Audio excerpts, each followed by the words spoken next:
Hi guys, welcome back to our channel. இந்த வீடியோவில் நம்ம எப்படி ஒரு நார்மல் சைனை டிஜிட்டல் சைனாக மாற்றணும் தான் பார்க்க போகிறோம். வாங்க வீடியோக்குள்ளே போகலாம். என்கிட்ட ஒரு சிக்னேச்சர் ஃபோட்டோ இருக்குது. க்ராப் டூலை யூஸ் பண்ணி எனக்கு தேவையான மாதிரி க்ராப் பண்ணிக்க போகிறேன்.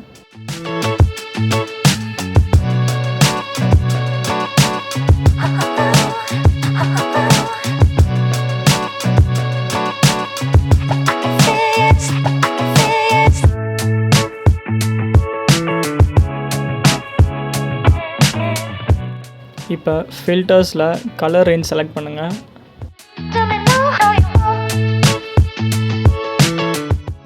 செலக்ட்ஸில் ஷேடோஸ் கிளிக் பண்ணுங்கள். அதே மாதிரி கீழே செலெக்ஷன் ப்ரிவ்யூவில் கிரே ஸ்கேலை கிளிக் பண்ணுங்கள். அதில் கொடுத்துருக்க அட்ஜஸ்ட்மெண்ட்ஸ் யூஸ் பண்ணி உங்கள் சிக்னேச்சர் தெளிவாக தெரிகிற மாதிரி செட் பண்ணிக்கோங்க.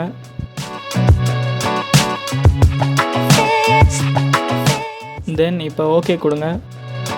இப்போ பார்த்தீங்கன்னா சைன் மட்டும் செலக்ட் ஆகிருக்கும். இப்போ அட்ஜஸ்ட்மெண்ட் லேயரில் போயிட்டு சாலிட் கலர் கிளிக் பண்ணுங்கள். சாலிட் கலரை பிளாக்கு செலக்ட் பண்ணிக்கோங்க. செலக்ட் பண்ணி முடித்ததுக்கப்புறம் ஓகே கொடுங்க.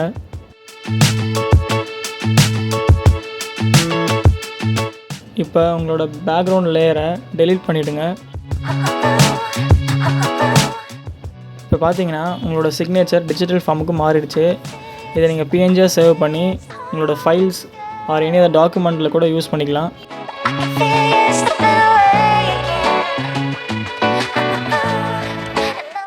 இதேமாதிரி நிறைய வீடியோ வேணும்னா எங்கள் சேனலை சப்ஸ்கிரைப் பண்ணுங்கள்.